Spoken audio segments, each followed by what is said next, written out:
Bismillahirrahmanirrahim. Alhamdulillahirabbil alamin.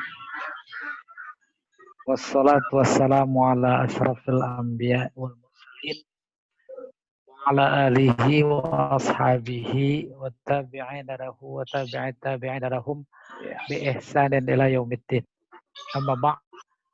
Ya ibadallah, usikum wa nafsi bi taqwallah faqad fazal muttaqun. Suara tertangkap bagus, Pak Jamal. Ya, tertangkap, Ustaz. Bagus suaranya, Ustaz, bagus. Oh, Kedengeran, bagus. cuma Ya. koneksinya agak lemot. Koneksinya agak lemot nih. Yang penting kedengeran, Mas. Kedengeran bagus ya, alhamdulillah. Iya, Pak, iya, Pak. Baik.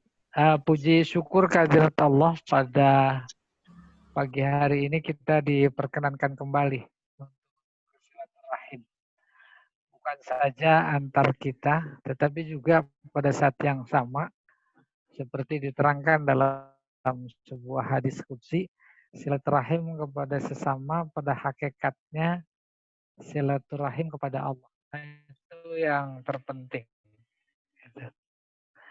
Selanjutnya sekedar mengulang bahwa pada pertemuan sebelumnya kita sudah menuntaskan apa itu khobar.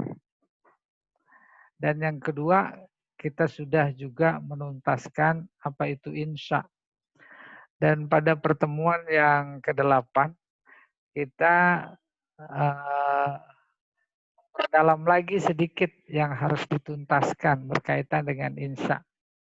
Maka tema kita pada pagi hari ini macam-macam insya. Baiklah kita mulai ini. Baik cerita tentang khobar, kemudian cerita tentang insya dengan bagiannya yang ada, itu pada hakikatnya adalah cerita tentang kalam. Sasaran tembak balaghah, apakah itu bayan, apakah itu badi, terutama juga ma'ani, itu sasaran tembaknya kalam. Gitu. Kalam dimaksud bisa lisan, bisa juga tulisan. Dari sekian kalam dalam hidup ini, tak ada yang melampaui ketinggian, kehebatan, keluarbiasaan kalam Al-Quran. Itu yang sering saya katakan, sasaran tembak utama ilmu balaghah, khususnya ilmu ma'ani, adalah Al-Quran. Maka kita bahasakan tema kita balaghah Qur'ani. Balaghah yang sasaran tembaknya Al-Quran. Apalagi kalau melihat landasan dari sekian rukun iman, itu yang tidak gaib cuma Al-Quran. Apalagi kemudian ditarik ke hadis. Disabdakan oleh Nabi kalau nggak mau sesat, bukan cuma di dunia, tetapi juga di akhirat, nah itu Quran warisannya. Di samping juga ada as-sunnah.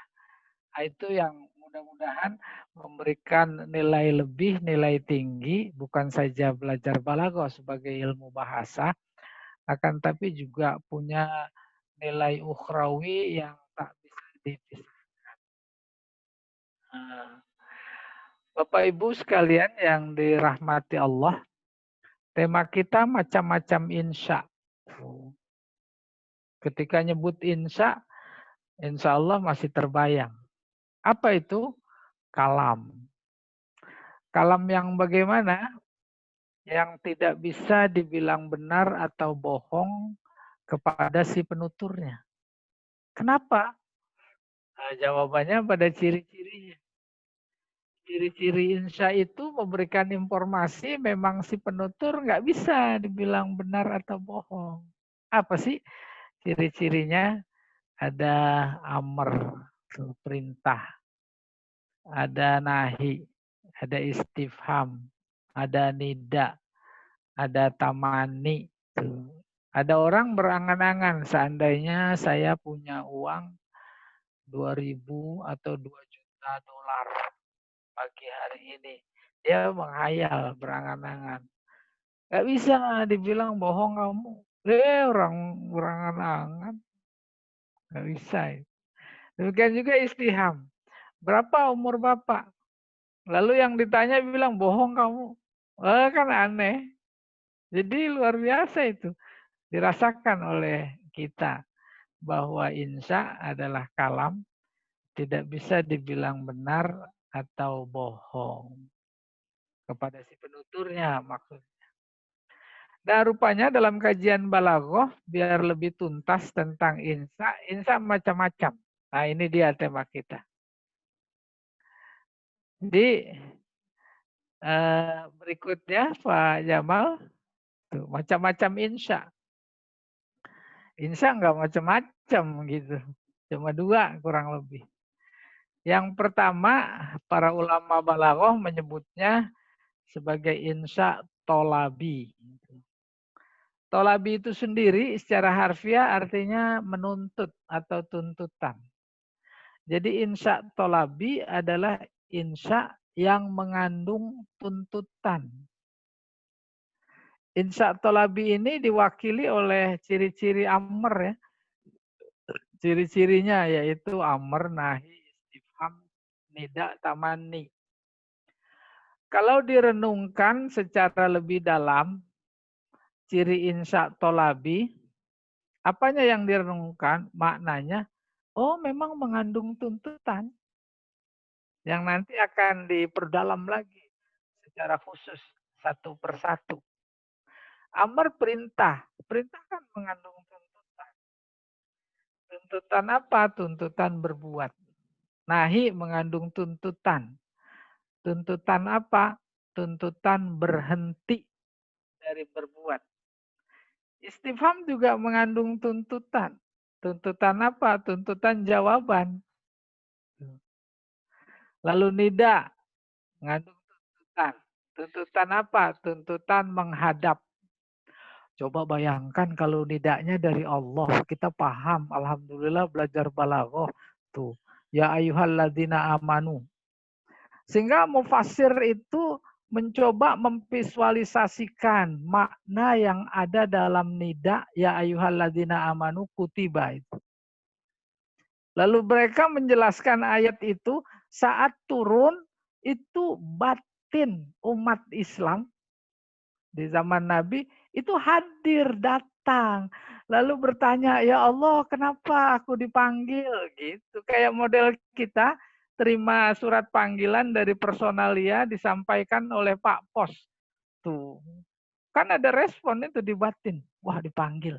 Besok suruh menghadap. Muncul berbagai macam perasaan. Sejatinya harus kayak begitu. Ketika ya ayyuhalladzina amanu kutiba. Dan memang begitu saat pertama kali diturunkan. Mereka bertanya, ya Allah kenapa dipanggil? Terus Allah jawab, kamu diwajibkan puasa.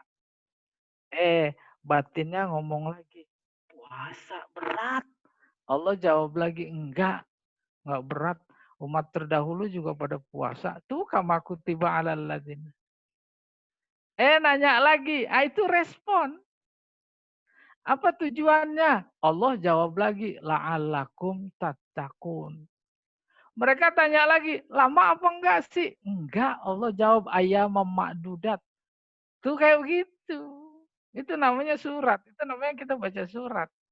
Seperti halnya surat yang kita terima dari orang yang kita cintai, dari Pak Pos, dari atasan, dan seterusnya. Mereka tanya lagi loh, kalau lagi sakit, lagi safar bagaimana? Tuh Allah jawab. Man kana minkum maridun au ala safar fa'iddah min ayamin ukhur. Kan terasa sekali. Bagaimana kalau udah sepuh, lagi hamil tua, lagi menyusui, mau melahirkan dan kerja keras. Allah jawab lagi, wa 'alal ladzina yutiqunahu fidyah. Tuh kan. Apaan fidyah? To'amu miskin. Tuh dijawab lagi. Nah itu basicnya memahami kayak begitu adalah kalam, batasan-batasan kalam, sehingga apa yang tersurat di dalam kalam, yaitu yang tak disebut, dibuang menjadi terduga, menjadi bisa ditampilkan. Kayak gitu modal mufasir gitu kurang lebih. Maka kita ini selesai belajar balaghah lewat Zoom ini, mudah-mudahan semuanya jadi mufasir. Ya. Amin. Amin. Bisa ngebantuin Kak Quraisy. Nah, itu dia. Paling tidak gambaran informasi terkait insya tolabi, mengandung tuntutan. Tamani juga oleh para balaghah, para ahli balaghah dikategorikan sebagai insya yang mengandung tuntutan. Tuntutan apa? Tuntutan yang tidak mungkin. Nah, itu. Seandainya saya punya sayap. Nah, kan nggak mungkin. Nuntut itu dia. Angan-angan. Oke, itu dia. Lalu yang kedua, ada insya yang nggak mengandung tuntutan. Gimana logikanya? Dari sudut pandang khobar, dia bukan khobar, bukan ngasih tahu. Kalau bukan khobar berarti insya. Gitu logikanya.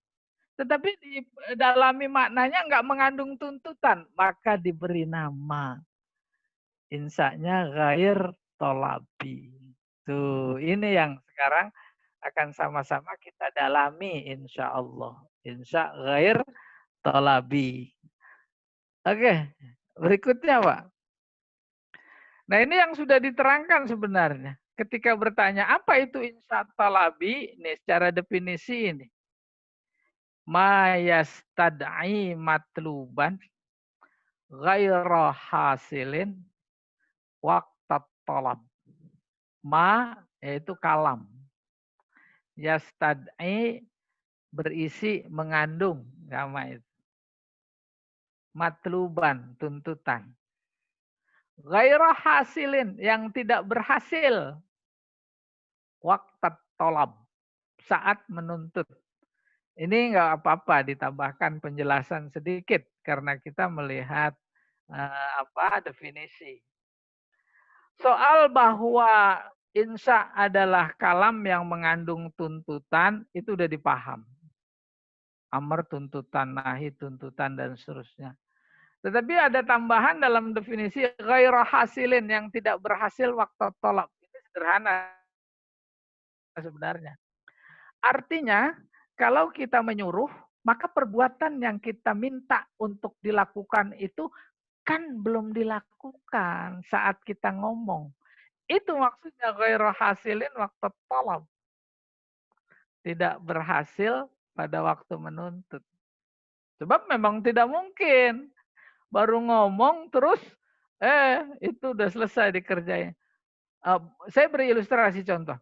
Uktub ad-darsa. Itu saya ngomong. Saya lagi ngomong kepada para peserta di kelas umpamanya, saat saya ngomong nulisnya udah apa belum? Belum. Itu maksudnya ghairu hasilin waqtat talab. Demikian juga nahi. Saya melarang la taktub. Itu belum berhasil, berhenti dari menulis. Demikian juga ketika nanya. Demikian juga ketika manggil. Demikian juga ketika tamani, manggil. Lagi doa manggil nggak? Doa manggil. Kita doa pengennya apa itu cespleng gitu kalau kata Pak Jamal. Tunggu dulu. Apalagi dalam konteks doa kepada Allah dilihat dulu. Tetapi luar biasanya Allah. Secara standar batasan doa meminta atau memanggil itu gak berhasil saat kita memanggil, saat kita meminta. Namun kalau ada seorang hamba luar biasa dekatnya kepada Allah, luar biasa. Belum minta, belum manggil, belum minta udah dikasih. Ya tidak? Luar biasa.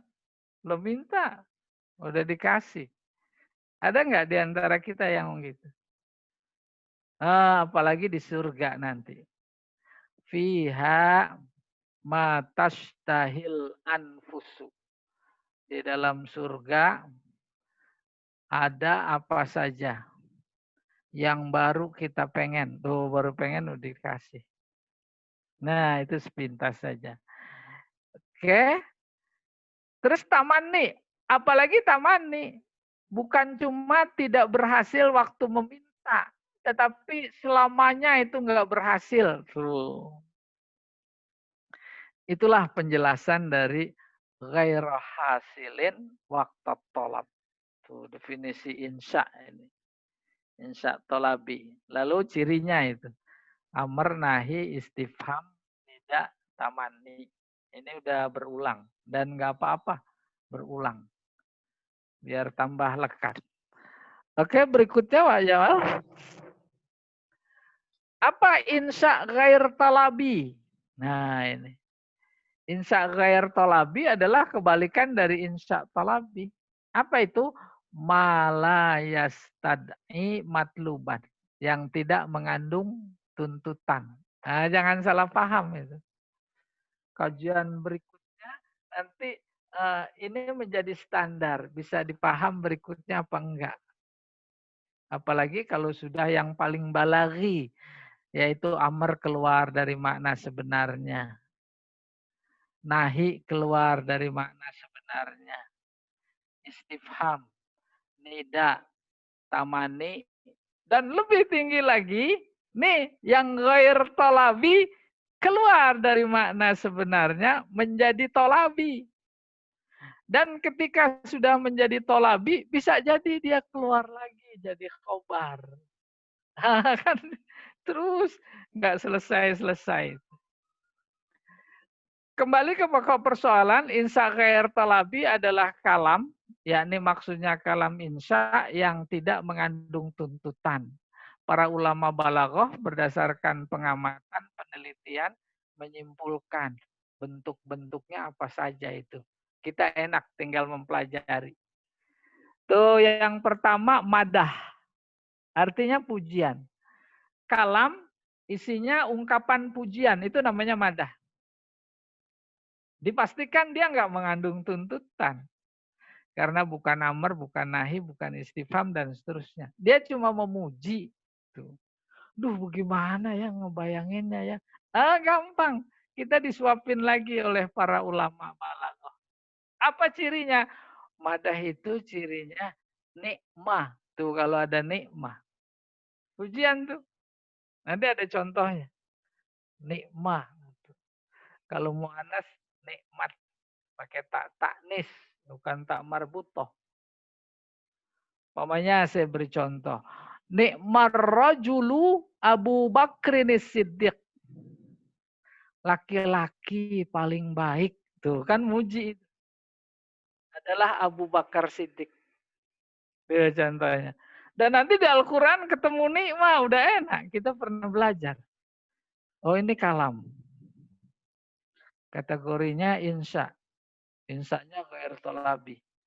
Karena ada cirinya. Yang sudah akurat. Yang sudah eksak. Yaitu madah nikmah. Gitu.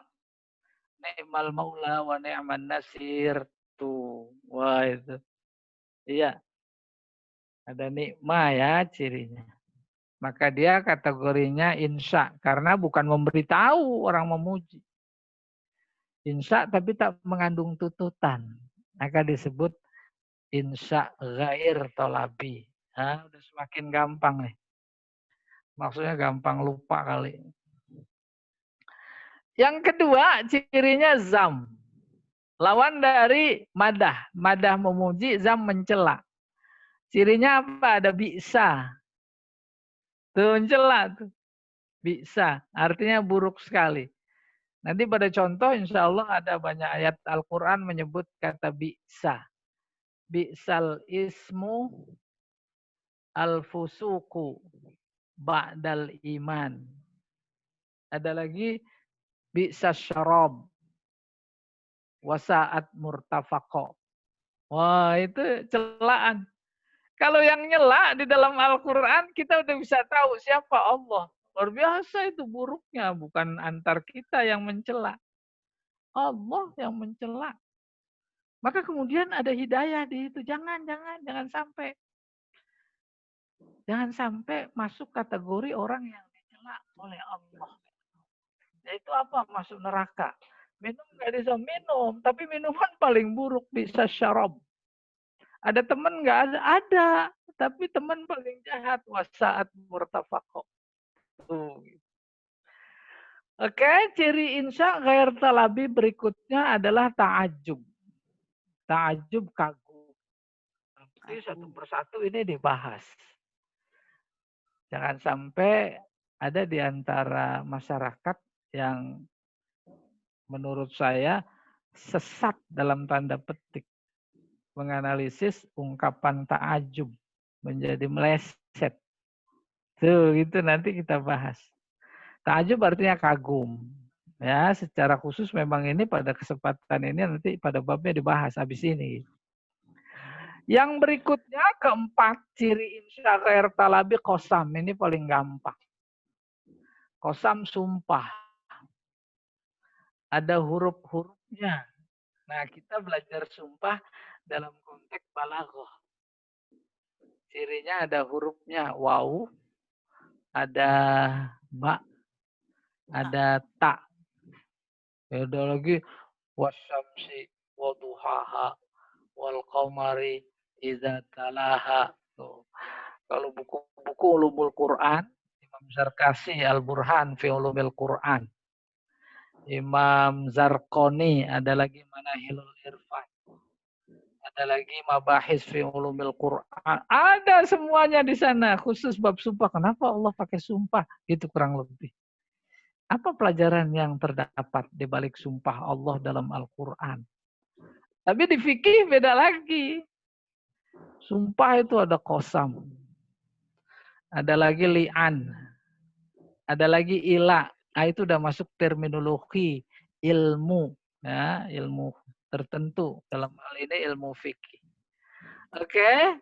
Tanda keinsya ghair talabi berikutnya taroji. Taroji harapan. Ini terwakili oleh dua ciri. Pertama la'ala. Kalau ada la'ala itu harapan. Maka kita lihat dalam Al-Quran terjemahan la'ala itu selalu mudah-mudahan, mudah-mudahan, mudah-mudahan. Ya, yang kemarin itu ditanya oleh Pak Eka. Pak Eka hadir Pak Eka ya, insya Allah. Hadir, insya Allah hadir. Hadir, alhamdulillah masih nafas kan. Nah yang terakhir ciri insya ghair talabi siyagul uqud. Siag artinya bentuk. Maksudnya bentuk redaksi. Redaksi uqud jamaah dari akad. Akad artinya transaksi. Tuh, transaksi. Ya. Saya nikahkan dan saya kata si wali. Saya nikahkan dan saya kawinkan. Tuh. Kepada engkau harus pakai kepada, jangan hilang. Kalau hilang kepadanya meleset luar biasa, hancur tuh nikah. Atau redaksi yang betul bentuk lain, saya nikahkan dan saya kawinkan putri saya, tuh putrinya duluan. Jadi yang dinikahkan oleh si wali si putrinya, bukan si laki-lakinya. Nah itu bentuknya namanya sigot. Sigotnya namanya akad. Ketika wali berkata ankah tuka wazawwajtuka dan seterusnya, pertanyaan, itu kalam apa bukan? Kalam. Khobar apa insya? Dia bukan ngasih tahu. Ya nggak mungkin direnungkan, dipahami bahwa si wali ngasih tahu, nggak mungkin. Kan menjadi terjangkau ilmu balaghah. Oh, kalau begitu bukan khobar. Kalau bukan khobar, insya dong. Iya, pasti. Insyanya mengandung tuntutan atau tidak? Enggak mengandung tuntutan. Dia bukan nyuruh, dia bukan larang, dia bukan nanya, dia bukan manggil. Tuh. Oh, kategorinya kalau begitu, insya ghair tolabi. Bukan cuma akad nikah saja, akad apa saja. Itu yang dimaksud siyaqul uqud. Saya beli pulpen ini 1.000 rupiah. Itu bukan ngasih tahu. Ya, bukan khobar. Kata si penjual, saya jual 1.000 gitu. Nah, Bapak Ibu hadirin sekalian, ini dia insya ghair talabi, sekaligus ini ciri-cirinya. Maka kemudian kita lihat contoh biar lebih mantap. Berikutnya nih, contoh madah, pujian. Lalu pakai nikmah. Nikmar rajulu Abu Bakar As-Siddiq. Kalau dari sudut pandang ciri-ciri insya nggak ada, maka dia khobar. Dari sudut pandang khobar, dia ngasih tahu apa enggak, apa bukan? Bukan ngasih tahu. Dia memuji. Tuh. Pamannya di jalan nih, lagi berdua. Kita melihat ada anak kecil pinter sekali. Kita lewat aja ditanya, Bapak mau kemana? Padahal tuh anak baru 2 tahun. Mau ngapain? Sama siapa? Kita kagum itu. Lalu kita memuji. Kan pujian itu bukan ngasih tahu. Jadi bukan khobar. Kalau bukan khobar berarti insya. Tapi insyanya nggak mengandung tuntutan. Gitu logikanya. Maka sampai pada kesimpulan, pujian kategorinya insya ghair talabi. Dari aspek ciri-ciri lahir ya, itu ditandai dengan nikmah. Gampang. Contoh kedua, nikmatil mar'ah khadijatul kubra. Wanita paling baik, itu memuji, adalah Khadijah al-Kubra. Nah, berikutnya itu nomor 3 ayat. Wa in tawallau fa'lamu. Kalau mereka berpaling dari ajakan kepada tauhid, dulu di zaman Nabi, termasuk sekarang. Fa'lamu. Jawab dari in. Fa'lamu bukan ketahui ya, tapi yakinlah. Bab af'alul yakin ini. Fa'lamu annallaha, bahwa Allah itu maulakum. Maulakum penolong. Yang menolong. Baru kemudian ni'mal maula wa ni'man nasir. Dia adalah sebaik-baik penolong, pelindung. Nama. Wa ni'man nasir, penolong lagi. Ya, penguat. Ya, daripada maula. Iya. Ada kata nikmah. Satu kalam nikmal maula. Takdirnya huwa nikmal maula. Maksudnya Allah. Yang kedua, nikman nasir. Maksudnya huwa. Huwa nikman nasir. Dalam takdir huwa, boleh nikmal maula huwa. Huwanya di belakang. Boleh nikman nasir huwa. Boleh di belakang, boleh di depan. Itu udah bicara nahu. Umpamanya nikmar rojulu tuh. Abu Bakar. Boleh Abu Bakar nikmar rojul. Nikma fi'il madi jamid. Ya. Ar-rojul fa'il. Jumlah fi'il fa'il. Ini kebetulan ditaruh di depan. Fi mahalli raf'in mubtada. Gitu nih Rob nikmah. Abu Bakar khobar. Iya, demikian. Mudah-mudahan nanti ketemu nikmah di dalam Al-Quran, hadis, di mana saja udah tahu prinsip i'rabnya begitu. Tapi kalau dibalik, Abu Bakar nikmar rajulu, maka Abu Bakar mubtada. Nikmar rajulu fi'il fa'il fi mahalli raf'in jadi khobar. Demikian hubungannya dengan nikmal maula. Nikman nasir. Iya. Ada nikmah kita temui dalam Al-Quran. Yang keempat. Walladzina amanu wa amilus solihat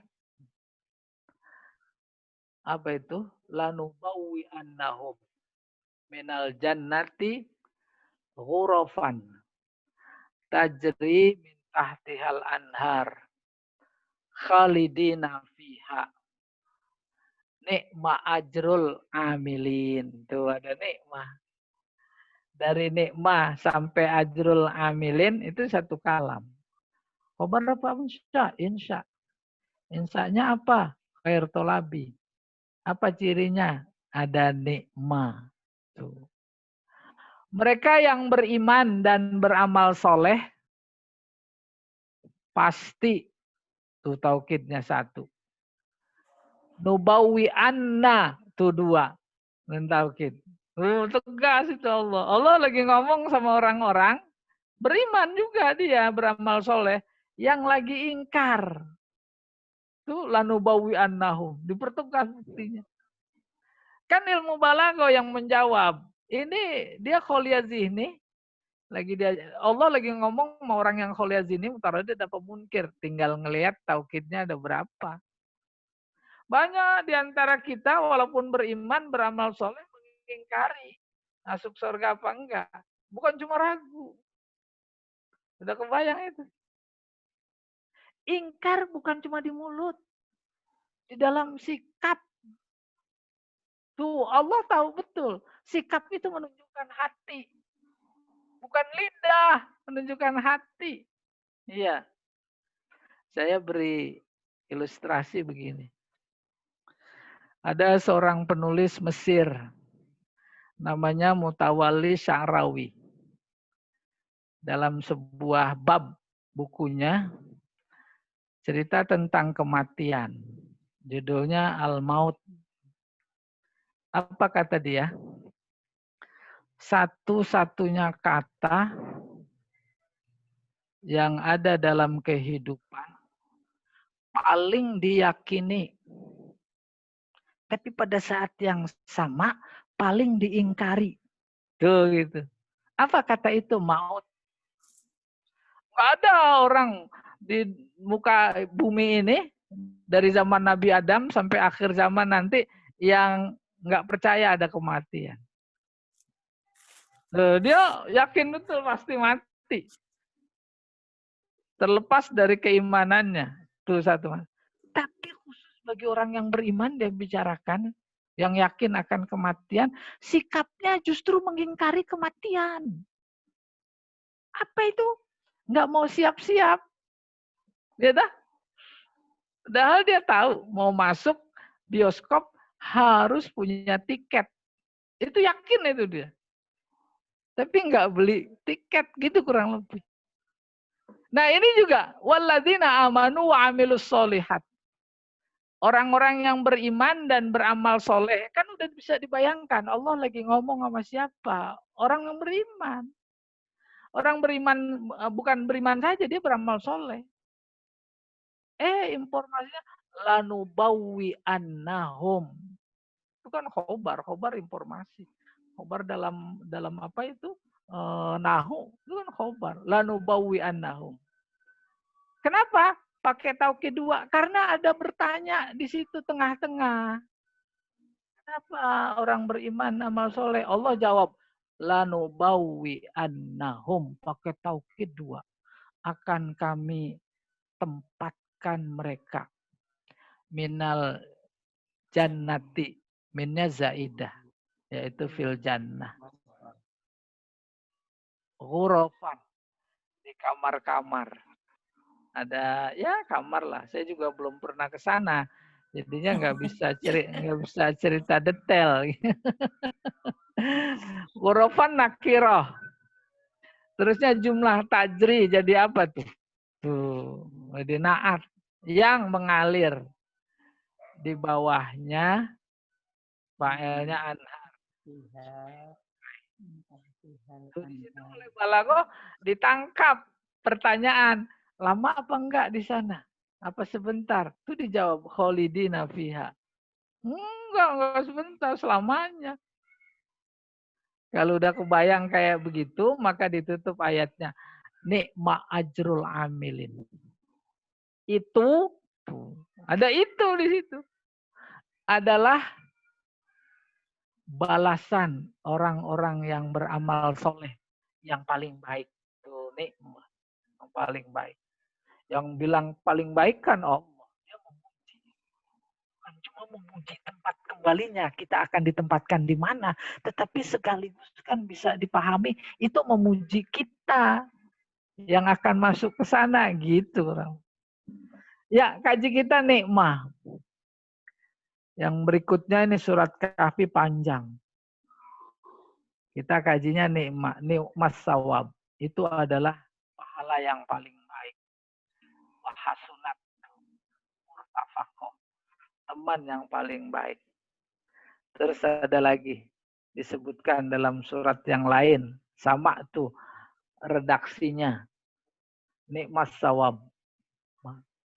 Nah itu contoh yang terakhir ini.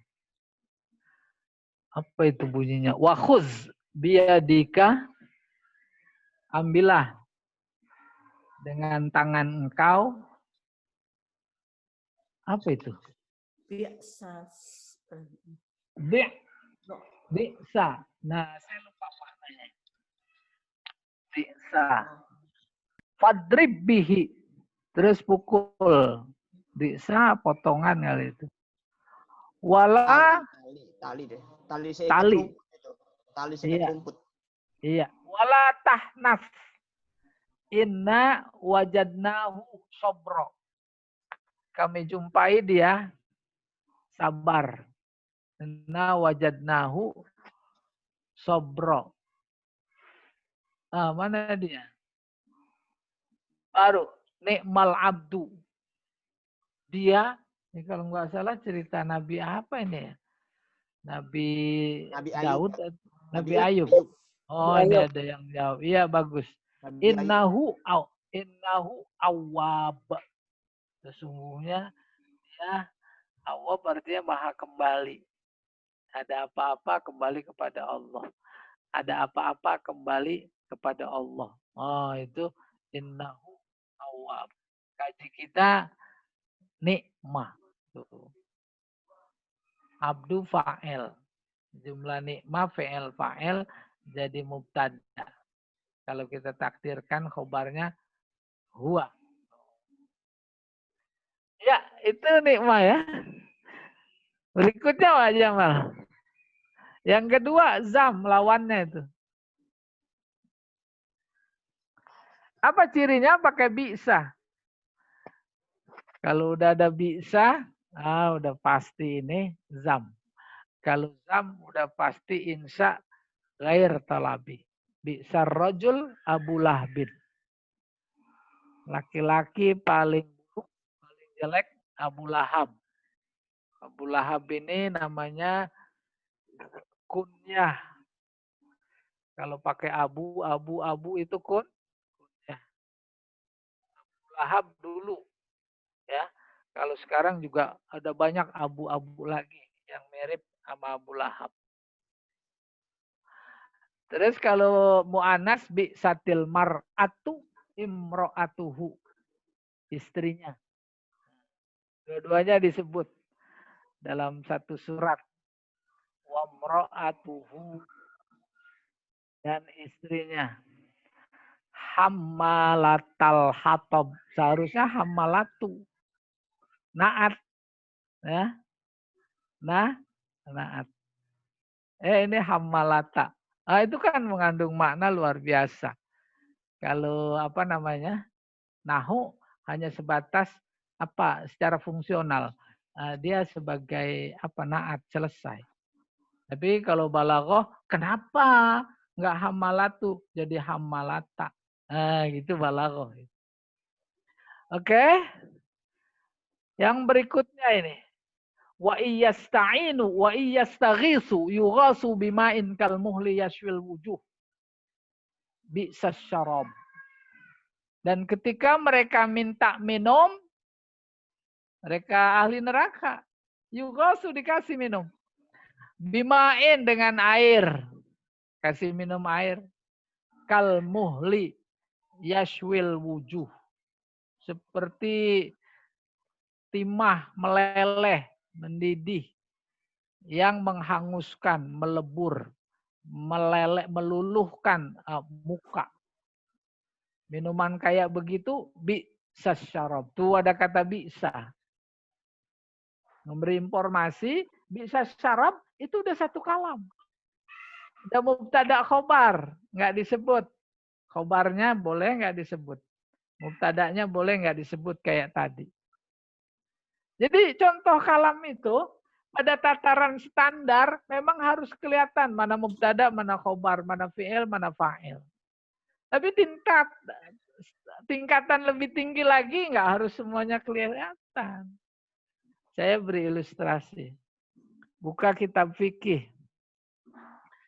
Terus ada julul. As-sholah.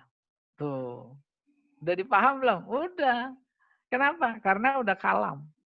Loh, mana musnad ilaih? Kalau ismiyah, mana mubtada'nya? Kalau itu mubtada, mana khobarnya? Nah, gitu. Udah tingkat lebih tinggi lagi. Nanti yang lebih tinggi lagi, lah nggak ngomong, udah dipaham. Ya apa tidak? Baru ngelirik, udah dipaham belum? Karena bahasa itu simbol. Nggak harus diucapkan. Tuh lihat rambu-rambu lalu lintas, ngomong apa enggak?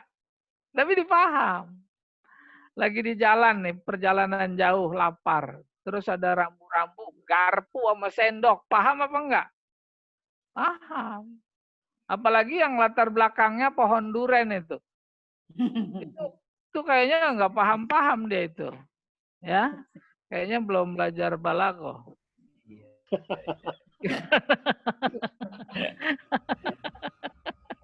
Saya disodorin gambar mulu. Hah? Emang enak dikatain. Ya.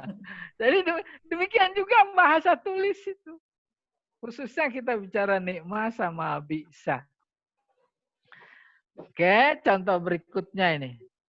Wa iz qulna lil malaikati isjudu li adama fasajadu illa iblis. Ingatlah ketika kami Allah berkata kepada malaikat, sujudlah kepada Adam. Itu malaikat pada sujud. Illa iblis. Ini kalau nggak belajar nahu, kesimpulannya iblis malaikat. Ya dah? Kalau belajar nahu enggak. Iblis bukan. Maka diterangkan setelahnya tuh. Kana minal jinni. Iblis itu golongan jin. Iya, jangan berani-beraninya bilang iblis adalah malaikat. Sebab di surat Al-Baqarah itu enggak ada kana minal jinni. Ini menjelaskan. Fafasako. Lalu dia durhaka. An amri robbi. Itu perintah Tuhannya. Afatat takhizunahu. Apakah kalian akan menjadikan si iblis wazurriyatahu dan keturunannya aulia, para wali. Apa wali? Menolong, wali kota. Dia harus menolong rakyatnya. Ya. Pada saat yang sama, bukan wali kota saja, pemimpin. Baru dibilang pemimpin kalau dia nolong. Bagaimana bisa dibilang pemimpin? Faktanya enggak menolong, umpamanya begitu. Min duni, selainku. Wahum lakum adu. Hum siapa hum?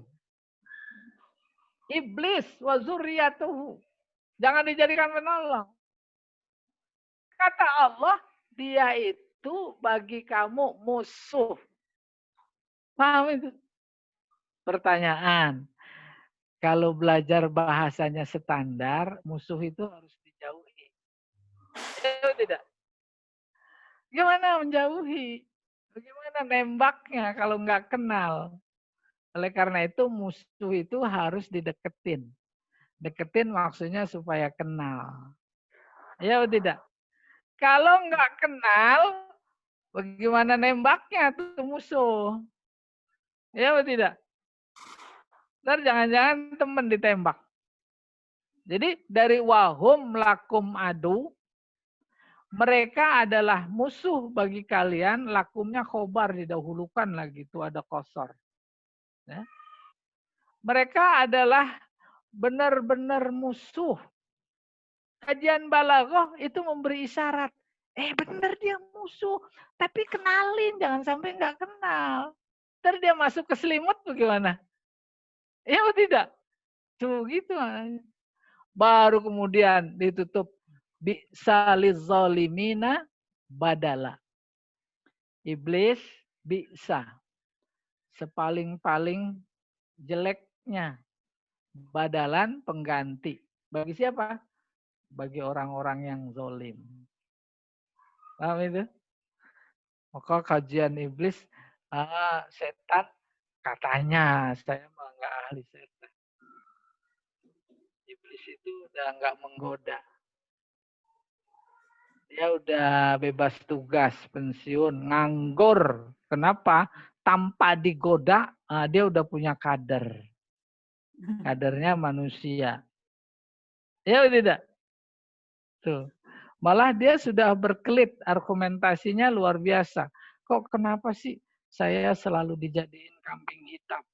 Ada pembunuhan, itu setan. Nah kan saya nggak bunuh, yang bunuh mah dia. Ya dah? Tuh, dia bahasanya ada begitu. Sekarang ada nggak begitu? Oh iya, sekarang itu. Iya, oke. Berikutnya bi'sal ismu tuh. Al-fusuk ba'dal iman. Wa malam yatub faulaika humuz zalimun. Sejelek-jeleknya nama adalah kefasikan. Paham maksudnya? Fasik itu secara harfiah artinya infasola, lepas. Kayak lepasnya kacang dari kulitnya. Dalam konteks keimanan, orang beriman disebut fasik, yaitu yang imannya berpisah dari amalnya. Iman di mulut, amalnya mah amal orang sono. Gitu kurang lebih.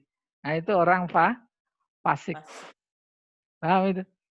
Itu yang kayak begitu, itu bisa. Paling buruk. Bi'sal ismu al-fusuk. Iya. Ba'dal iman, setelah iman. Wa man lam yatub, harus tobat. Terus kalau tidak tobat, faulaika humuz zalimun.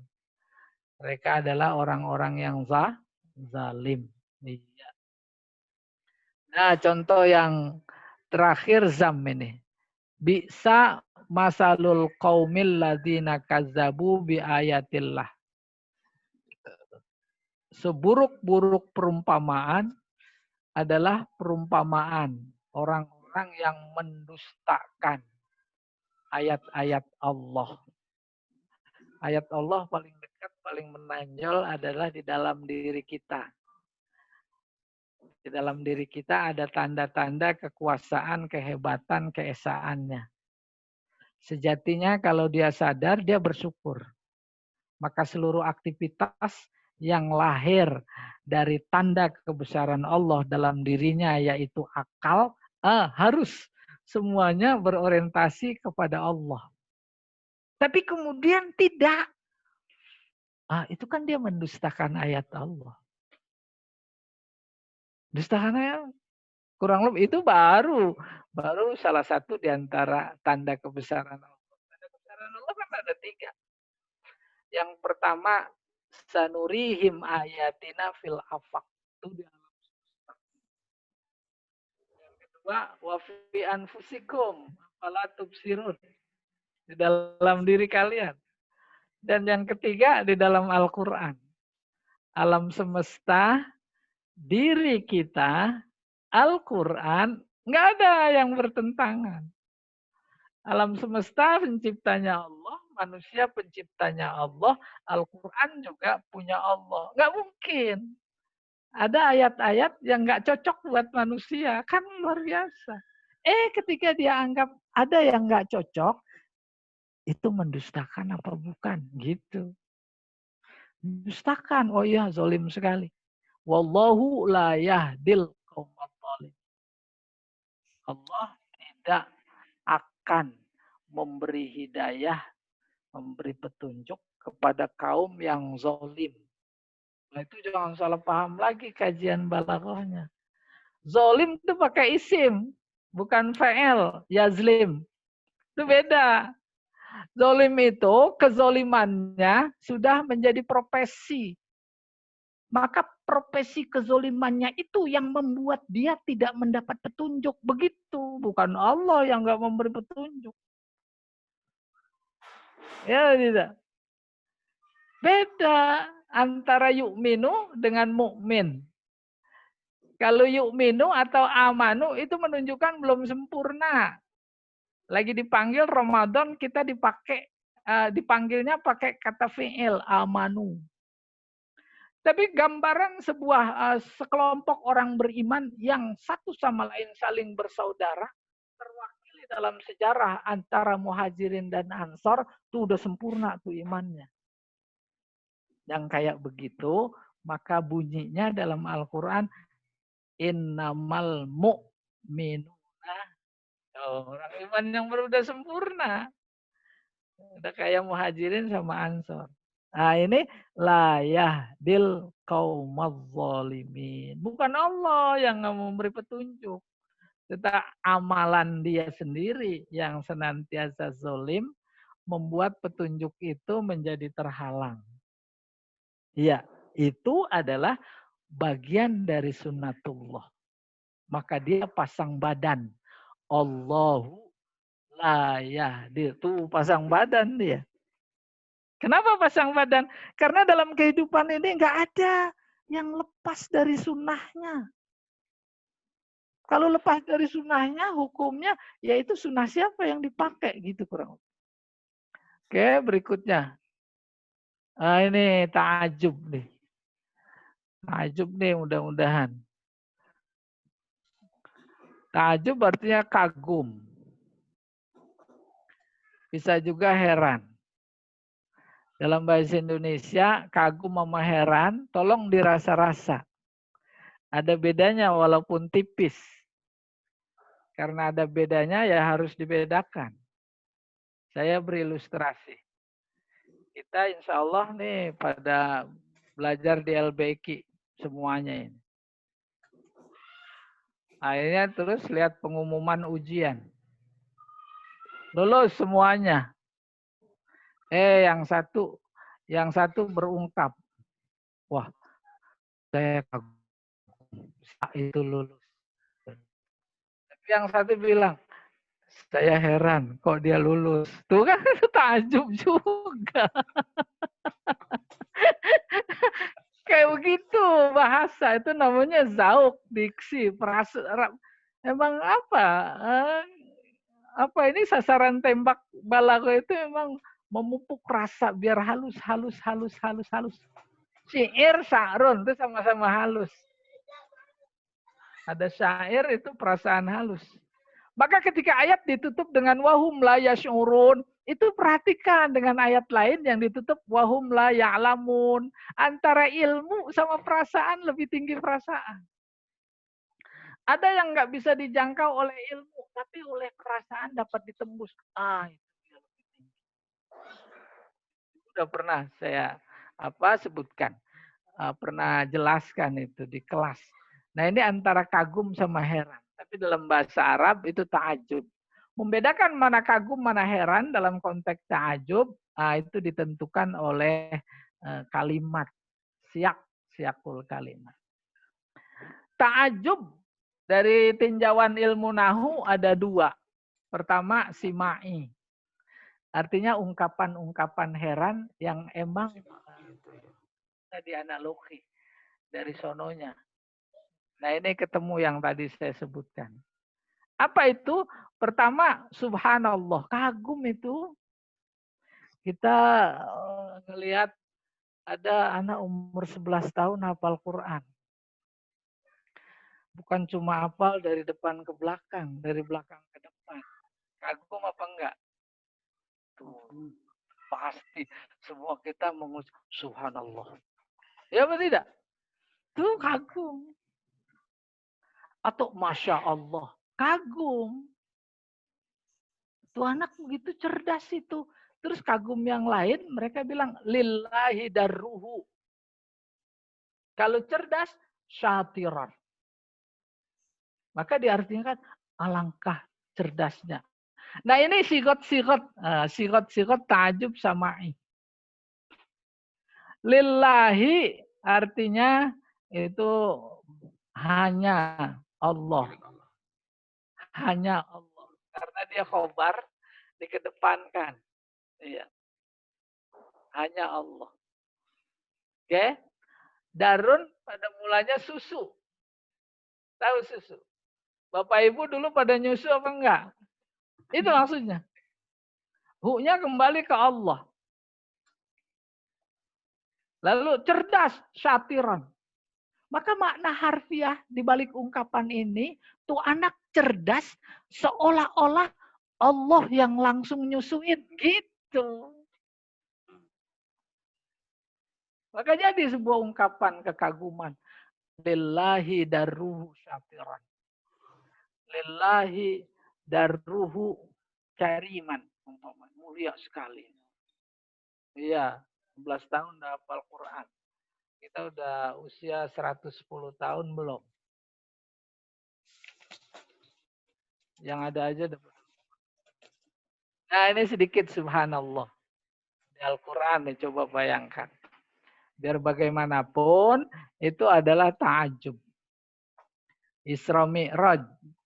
Ayatnya subhanallazi asra bi'abdihi lailam minal masjidil haram ilal masjidil aqsa. Subhana kagum. Pertanyaannya yang kagum siapa tuh? Yang kagum siapa? Pak Eka mana Pak Eka? Pak Yahya nggak ada ini. Itu kan yang ngomong Allah. Allah kagum. Harus mampu menangkap.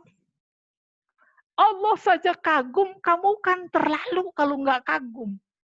Lebih terlalu lagi membantah.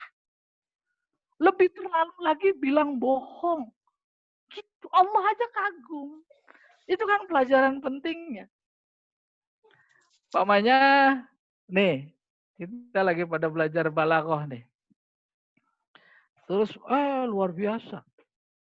Pas selesai pertemuan terakhir, dia sudah bisa ngajar balaghah. Kagum. Kagum. Bukan kita yang kagum. Dia sendiri juga kagum. Lah, saya belajar balaghah sedikit kok udah bisa ngasih. Apalagi ngajarnya di Masjidil Haram. Tuh kagum.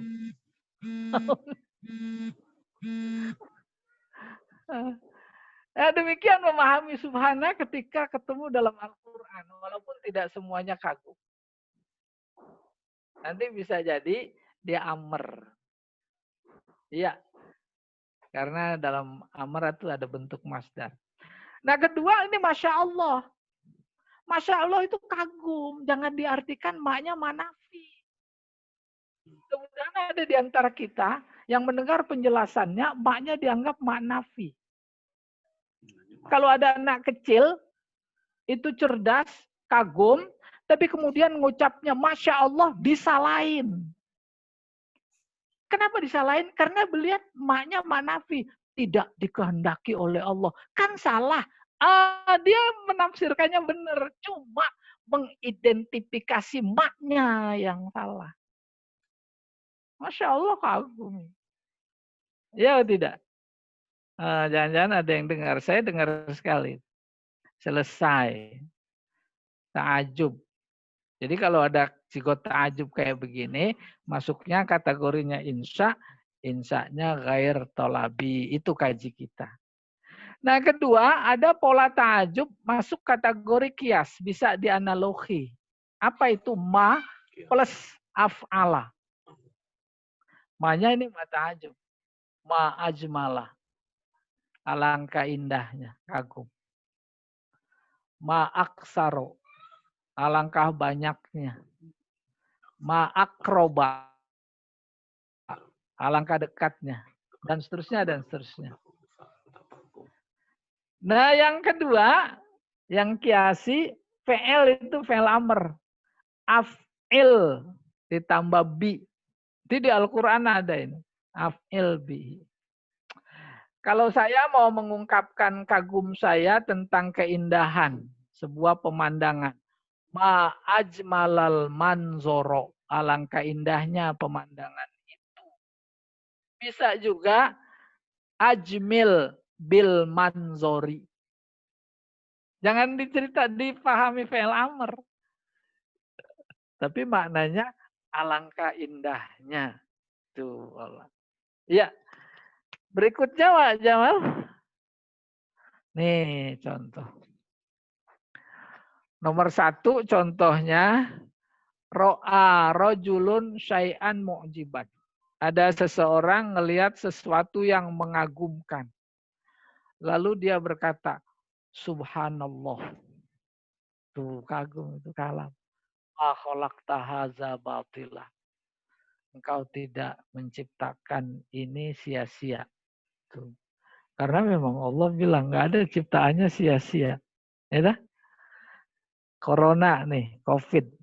Sia-sia apa enggak? Tuh. Harus mampu menangkap aspek positifnya. Kagum kita. Apa diantaranya yang viral itu? Tuh susah. Nutup apa itu? Dugem susah. Corona bisa nutup. Ya tidak? Semuanya nutup. Pada takut. Gitu kurang lebih. Ya. Iya. Kagum subhana. Kemudian ra'aitu rajulan jamilan lil ghayah. Aku melihat seseorang ganteng sekali. Ka'annahu Yusuf alaihi salam. Kayak Nabi Yusuf, padahal belum pernah ngelihat. Faqalat faqalat nafsi. Diri saya berkata Masya Allah. Ya dah? Itu ibu-ibu yang dikumpulin sama Zulaikha untuk membuktikan bahwa si Zulaikha sendiri nggak sembarangan jatuh cinta. Keluar kata-kata dari mereka para ibu-ibu. Mahaza basyaro. Tuh. Mahaza basyaro. Khobar. Tapi keluar dari berita, dari khobar yang sebenarnya jadi ta'ajub. Nah, itu kan keluarnya khobar dari tuntutan kenyataan. Keluarnya berita dari makna sebenarnya. Dia bukan ngasih tahu, kagum dia. Mahaza basyaro. In haza illa malakun karim. Oh, ini mau malaikat ini. Oke, berikutnya. Ro'a fulanun gulaman. Tadi udah diceritain. Seseorang ngelihat anak kecil, zakian cerdas. Lalu dia berkata, lillahi darruhu syatiran. Alangkah cerdasnya anak ini. Nah, terus yang keempat mewakili contoh bentuk ta'ajub yang kiasi. Ma ajmalal manzoro. Alangkah indahnya. Wa ajmil bihi. Sama alangkah indahnya. Ma'ausa al-bahro. Alangkah luasnya.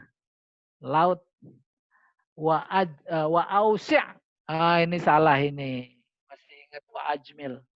Wa ausi. Nanti dikoreksi Pak Jamal. Wa ausi' bihi. Sama. Alangkah luasnya. Oke, berikutnya.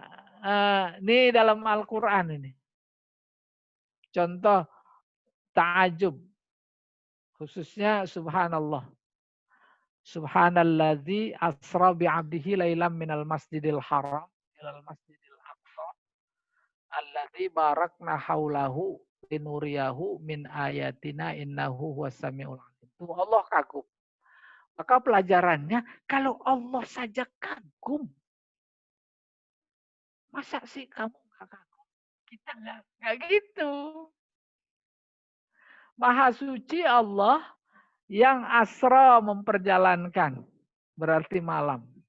Bi'abdihi lahir dan batin. ruh dan jasmani. Lailan. Padahal asra itu sudah mengandung makna malam. Kalau asra itu jalan malam. Asra, yusri, apa masdarnya? Isra. Terus ditambahin il. Jadinya apa? Israel. Itu kan perjalanan siapa? Perjalanan si Yahuda. Salah satu putra Nabi Yakub ya. Nabi Yakub. Anaknya 12. Yusuf, Bunyamin. Di antaranya si Yahuda. Yahuda paling gagah, berani, pemuda, tampil membela keluarganya, membela kemungkaran. Dan pada saat yang sama dia bertauhid. Suatu ketika diinformasikan oleh ibunya, dia mau dikeroyok orang sekampung. Lalu kata ibunya, "Nak, sebaiknya kau tinggalkan kampung ini sebelum fajar." Sebelum fajar itu kategorinya malam. Dia keluar rumah. Bahasa Arabnya Isra. Bahasa Ibraninya Isra. Karena Ibrani sama Arab itu satu rumpun. Itu Ismail. Itu kan Isma. Mendengar. Il Allah. Ya tidak? Tuh. Akhirnya tuh Nabi Yakub, si Yahuda pemuda anak Nabi Yakub di sebuah tempat dia beranak pinak sambil berdakwah. Maka anak pinaknya disebut Bani Israel. Dia keluar rumah malam hari namanya Isra, menyelamatkan diri keluar rumahnya itu karena Allah maka digandeng El jadi Israel. Saudara kita sama Bani Israel. Agamanya tauhid yang dikembangkan. Tapi ketimbang ajarannya yang dikembangkan, dia lebih dikenal sosoknya oleh masyarakat. Lalu muncul ajaran siapa? Ajaran si Yahuza. Tembus ke Arab. Lidahnya berganti. Zal jadi dal. Yahuda. Maka orangnya Yahudi. Ajaran siapa? Yahudi. Itu jadi agama Yahudi. Ajarannya sama. Tauhid itu kurang lebih. Oke, lailan minal masjidil haram. Asra itu udah jalan malam, tapi ditambahin lailan. Coba lihat di tafsir itu. Apa maknanya? Saking cepatnya. Kalau nggak terlalu cepat mah Allah sendiri nggak kagum. Kayak apa gambaran cepatnya? Bukan semalam. Malam lama. Bangun malam jam 3 Bapak Ibu. Terus ke kamar kecil. Malas sholat tahajud. Tidur lagi. Itu tempat tidur lagi dipegang masih anget. Itu namanya sedikit, sebentar. Itu yang dikandung perjalanan Isra Mi'raj dari redaksi yang ada dengan menyebut lailan. Bukan dari habis Isya, terus fajar. Tuh, minal masjidil haram, minal masjidil aqsa, alladzi barakna haulahu, memoriahu, dan seterusnya. Kaji kita subhananya. Kagum. Yang kedua, ulaika alladzina istarawud dhalalata bil huda, fama rabihat wal azaba bil maghfirah, fama asbarahum. Nih, sighah ta'ajubnya. Ma asbarahum 'alan nar. Allah memberikan gambaran kepada objek dakwah Nabi pada saat itu yang nggak mau menerima. Justru yang diterima kesesatan dan petunjuknya dia buang. Maka maknanya dia membuang ampunan, dia terima azab. Apa gambaran Allah terhadap orang yang kayak sama asbarahum 'alan nar. Alangkah sabarnya mereka itu di neraka. Itu kayak begitu. Sabar. Bahkan ada ungkapan Al-Quran terhadap gambaran kayak begitu yang jauh lebih hebat, lebih tinggi. Apa kata Allah? Kalau udah nggak pada bisa dibilangin, nanti ada neraka, amalannya itu membawa kalian ke neraka, nggak pada bisa dibilangin, maka ungkapan Allah apa? Fabashirhum bi'adzabin alim. Udah, kasih kabar gembira aja bahwa mereka nanti akan dapat azab yang pedih. Kan luar biasa. Bashir, kasih kabar gembira.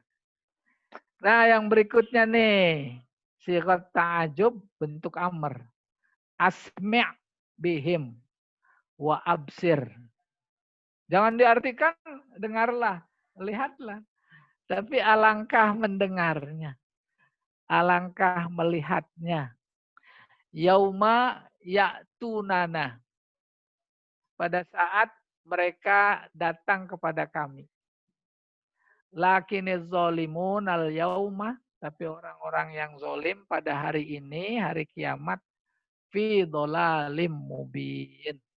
Dalam kesesatan yang amat nyata. Kaji kita ta'ajubnya ya. Kalau yang mau tambah jelas tafsirnya silahkan. Merujuk kepada tafsir. Saya mah jangan didengerin. Gimana masih terus Pak Jamal ini? Pak Jamal halo?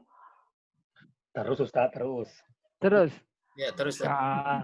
Kali ini kosam nih. Iya nggak apa-apa. Nggak apa-apa daripada bengong. Tambahin lagi tuh kopi Pak Edi. Nah, ciri insya ghair talabi yang berikutnya kosam. Kosam artinya sumpah. Sumpah. Dalam fikih juga ada sumpah. Apa fungsi sumpah? Apa batasan sumpah? Apa resiko sumpah? Itu mah fikih. Boleh baca. Kita kajiannya bahasa. Sumpah harus pakai ada alat. Namanya alat sumpah. Kalau bahasa Arab adat.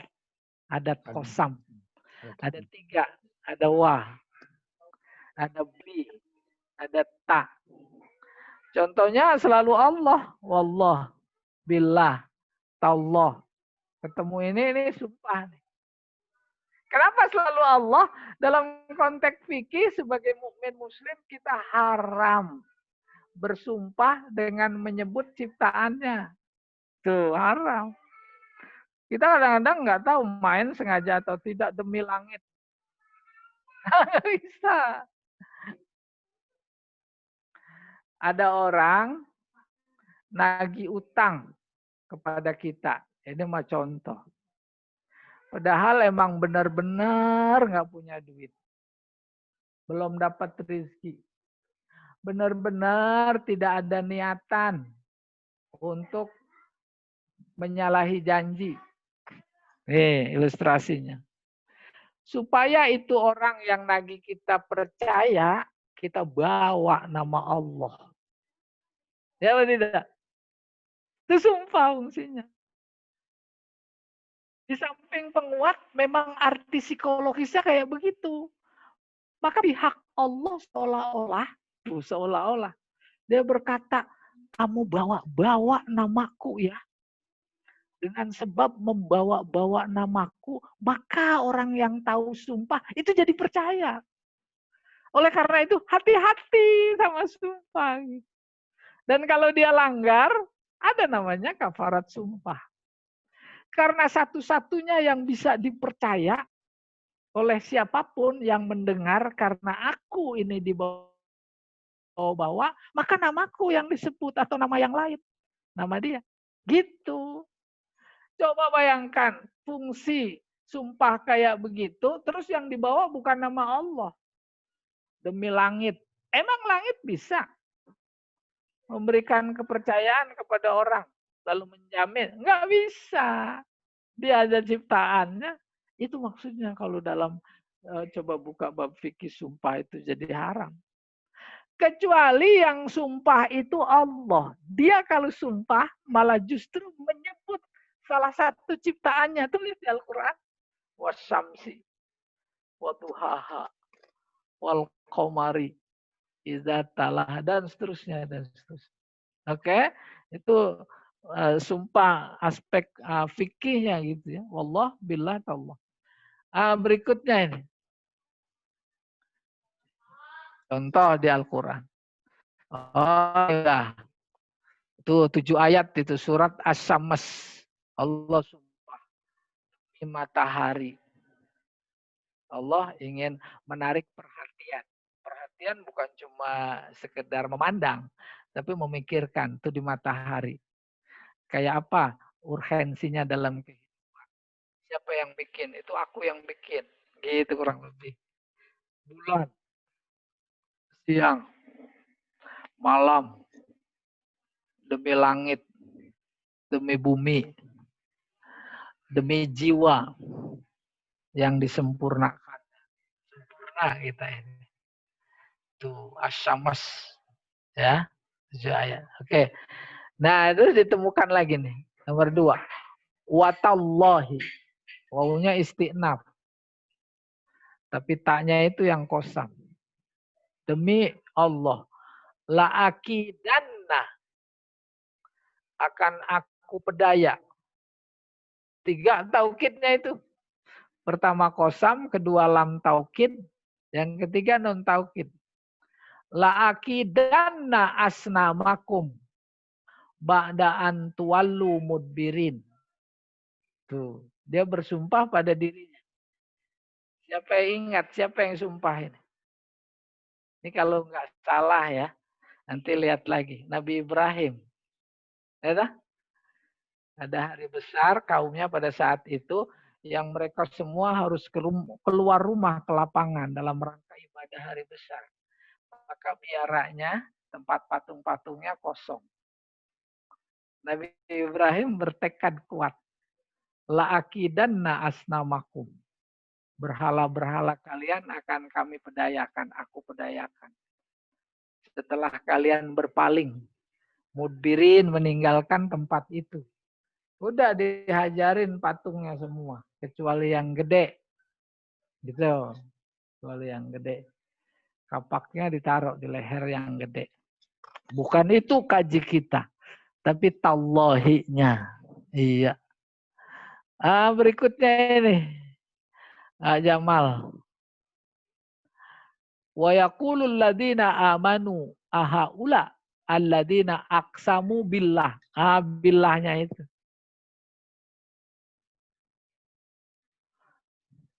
Billah jahda aimani. Kaji kitanya billah. Nah itu qasam. Innahum la'abidu lama'akum. Habitat a'malukum fa'asbahu khasirin. Terus yang kedua, wa aqsamu billah juga. Jadi qasam dalam Al-Quran pakai bi, ini dalam ayat yang saya coba temukan, itu selalu pakai aqsamu. Aqsamu juga artinya mereka bersumpah, tapi bukan bagian dari qasam. Itu kan fi'il madhi bersama fa'il. Qasamnya yaitu billahnya. Wa aqsamu billahi jahda aimanihim. Tuh. Tadi jahda aimanihim juga. Berikutnya yang ketiga wa aqsamu billah. Tuh. Pakai aqsamu lagi. Wa aqsamu billah dan seterusnya. Nah, ini mewakili contoh dalam Al-Qur'an tentang qasam pakai bi. Nah, selesai qasam. Nih, terus taroji ini la'ala nih. Taroji artinya harapan. Maka dalam Al-Quran la'ala selalu diterjemahkan pakai mudah-mudahan. Mudah-mudahan. Mudah-mudahan dirasakan secara psikologis itu kan pasif.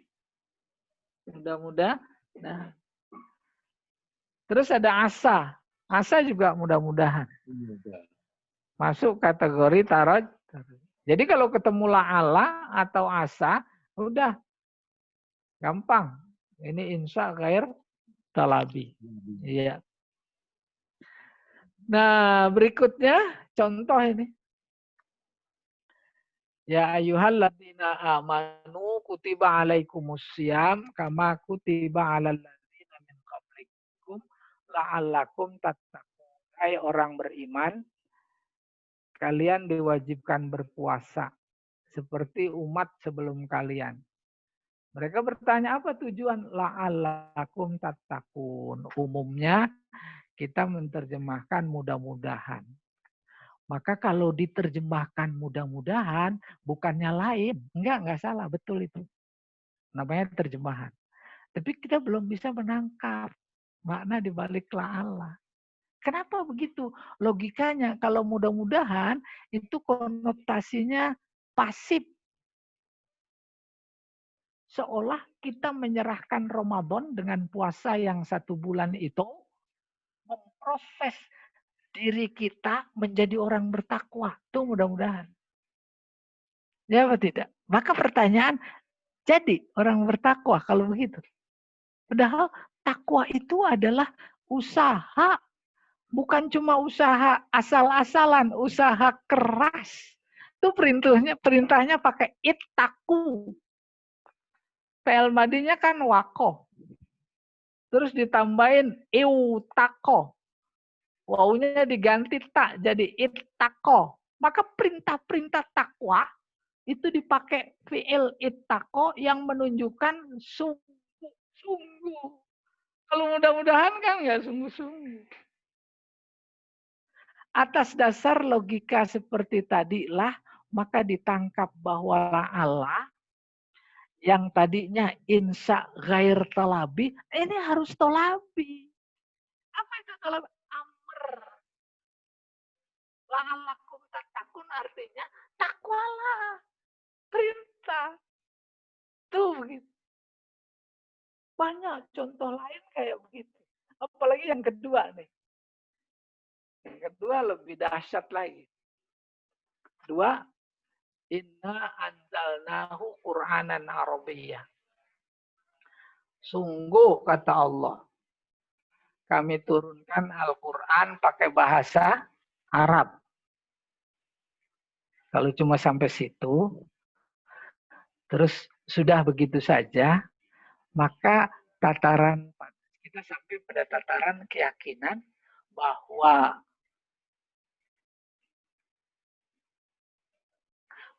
apa namanya bahasa Al-Quran adalah bahasa Arab. Kan harus ditolak secara teologis. Saya bilang Al-Quran bahasa Arab.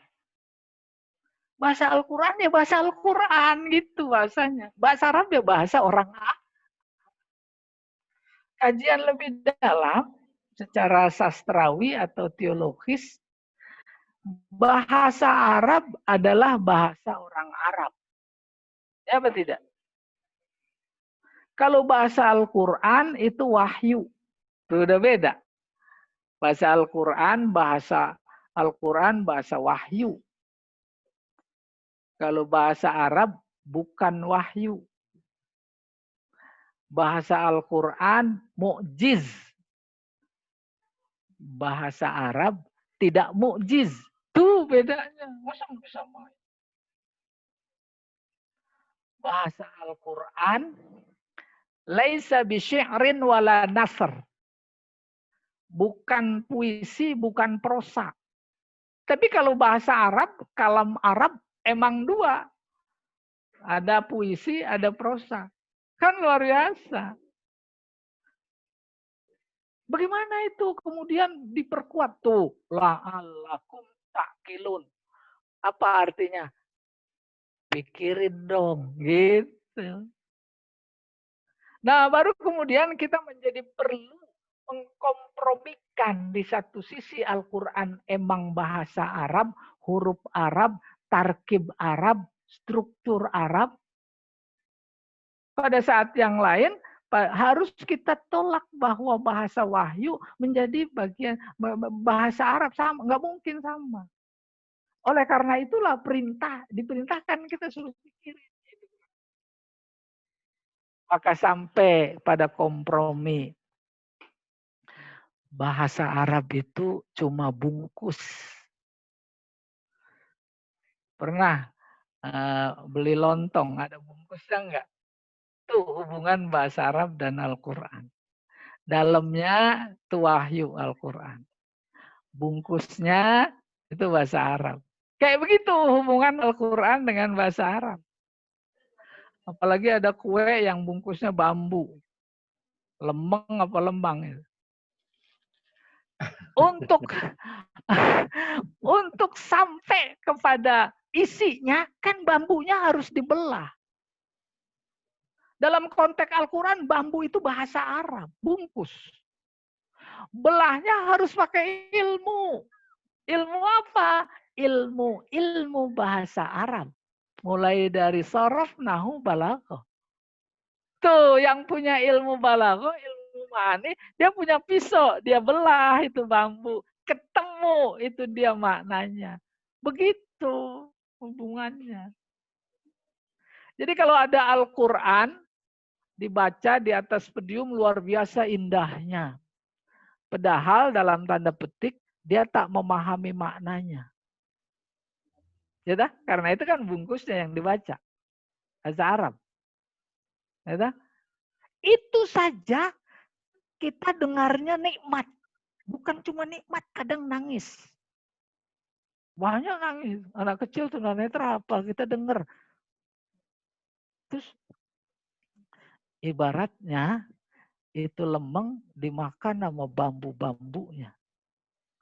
Dimakan sama bambu-bambunya aja dalam konteks Al-Quran itu enak nih. Apalagi sih kalau dibelah. Gitu. Inna anzalnahu Qur'anan Arabiyyah. Kami turunkan Al-Quran dengan bahasa Arab. Di situ ada pertanyaan. Kenapa pakai bahasa Arab? La'allak. Itu dijawab. Kalau arti apa adanya, agar kamu pada mikir. Muncul ilmu. Karena mikir tadi. Jadi boleh jadi Imam Zamakhsyari mengatakan bahwa nggak mungkin paham Al-Quran.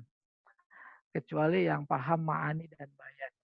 Itu mau persis dia yang ngomong, bukan saya ya. Ntar salah paham lagi. Oke, yang ketiga nih. Ya ayyuhalladzina amanu la yaskhar qaumun min qaumin asa ayyakunu khairan minhum wa da'asa. Orang beriman la yaskhar, la-nya nahi. Karena fi'il mudhari'nya jazam. Jangan gitu. Jangan layak. Bukan tidak. Jangan suatu kaum menghina kaum yang lain. Asa ayyakunu khairan wa asa. Maka ini insya ghair talabi karena ada asa. Asa huruf taroji. Khairam minhum. Terus lagi. Wala nisa min nisa. Asa lagi. Ayyakunu khairam minhum. Dan seterusnya. Nah baru tuh. Masih nyambung ayatnya. Ya ayyuhalladzina amanu. Oh 2 kali ketulis ini ya. Ya. Selesai. Contoh taroji. Nah yang terakhir nih. Ya. Terakhir. Tiada sisa waktu kita bisa tanya jawab. Tadi sudah disinggung sebenarnya siyaqul uqud. Bentuk-bentuk transaksi. Yang paling menonjol adalah bentuk transaksi akad nikah. Akad itu kan transaksi nikah ya nikah, transaksi nikah. Ankah tuka wa zawwajtuka bibinti bi'isrina graman zahabat nakdan. Tuh. Ditinjau dari sudut tanda-tanda insya nggak ada, berarti khobar. Ya. Karena tidak ada tanda-tanda insya berarti khobar. Kalau sampai pada titik bahwa ini adalah khobar karena tidak ada tanda-tanda insya, muncul pertanyaan, emangnya si wali ngasih tahu? Terus si mempelai pria cukup jawab, terima kasih saya dikasih tahu. Nah kan rusak akadnya. Nah inilah yang dimaksud insya ghair talabi. Kategorinya siyaqul uqud. Tahu, kalau ngasih tahu mah terima kasih dikasih tahu. Terus jawabannya juga qabil tu nikahaha wa tazwijaha bimahrin mazkur. 3-4 juga tadi udah diberikan contoh di awal ini. Bi'tu hadzal qalam bi alfi rubiyah. Kata si penjual, saya jual pulpen ini 1000. Itu bukan ngasih tahu, tapi lagi transaksi. Kalau memang dipahami oleh lawan bicara sebagai ngasih tahu, ya terima kasih ya dikasih tahu. Sah-sah saja. Dia memposisikan bahwa itu adalah khobar, padahal bukan. Yang keempat juga kata si pembeli, saya beli ya 1.000. Tuh bukan ngasih tahu. Jadi udah pulpennya dikasih pembeli, duitnya dikasih penjual. Tuh. Itu bukti bahwa ini bukan khobar, bukan ngasih tahu, tapi sedang bertransaksi. Nah demikian Bapak Ibu hadirin sekalian. Mudah-mudahan ada manfaatnya. Bagusnya semua dari Allah. Kurangnya mudah-mudahan disempurnakan. Maka pada pertemuan berikutnya kita sudah fokus merinci amr, apa itu amr, nahi dan seterusnya dan seterusnya. Silakan Pak Jamal.